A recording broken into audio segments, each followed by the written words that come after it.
তো হ্যালো বন্ধুরা, তোমরা সবাই কেমন আছো? আশা করছি ভালো আছো। তো আমিও অনেক ভালো আছি। তো আমি এখানে তৈরি করে ফেলেছি পোহা। তো এই পোহা তৈরি করার জন্য আমার কিছু অল্প পরিমাণে আমি পোহা নিয়ে নিয়েছি। এই পোহাগুলো আমি ধুয়ে নিয়ে জল ছাড়িয়ে নিয়েছি যাতে ঝরঝরে হয়ে যায়। তো এই পোহা বানানোর জন্য আমার লাগবে দুটো পেঁয়াজ, একটা গাজর, কিছু টমেটো, কারি পাতাও দরকার। তো আমার এখানে হাতে কারি পাতা ছিল না। তো আমি এই সমস্ত উপকরণগুলি টুকরো টুকরো করে কেটে ফেলেছি।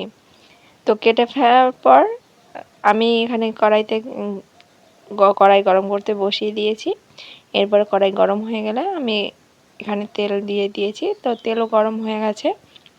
তো এরপরে আমি সমস্ত উপকরণগুলো একে একে ভেজে নেব। তো প্রথমেই দিয়ে দিলাম আমি এখানে পেঁয়াজ আর গাজর। তো গাজর আর পেঁয়াজ আমি হালকাভাবে ভেজে নেব যাতে কালারটা একটু চেঞ্জ হয়। যখনই পেঁয়াজ আর গাজরের কালারটা এরকম হালকা চেঞ্জ হয়ে যাবে, তখনই আমি এখানে দিয়ে দিয়েছি টমেটোগুলো, যেগুলো আমি টুকরো করে কেটে নিয়েছি। তো টমেটোগুলো আমি হালকাভাবে ভেজে নেব, অল্প সামান্য পরিমাণে 1 থেকে 2 মিনিট। তো ভেজে নেওয়ার পর আমার এখানে আমি দিয়ে দিয়েছি স্বাদ মতো লবণ, দিয়ে দিয়েছি অল্প পরিমাণে হলুদ গুঁড়ো। তো এগুলোকে সমস্ত উপকরণগুলোকে একসাথে আমি ভেজে নেব, মিক্স করে নেব আর একটু ভেজে নেব।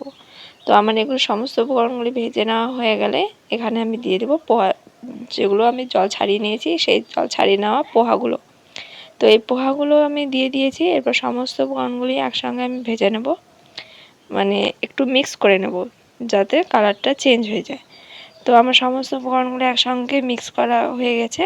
আমার এখানে পোহা তৈরি হয়ে গেছে। এখানে আমি চিনি দিয়েছি, চিনিটা অ্যাড করতে ভুলে গেছি। তো বাই দ্য ওয়ে, তোমাদের কেমন লাগলো অবশ্যই কমেন্ট করে জানিও। আর যদি ভালো লাগে অবশ্যই লাইক, শেয়ার, কমেন্ট করে দিও। ঠিক আছে?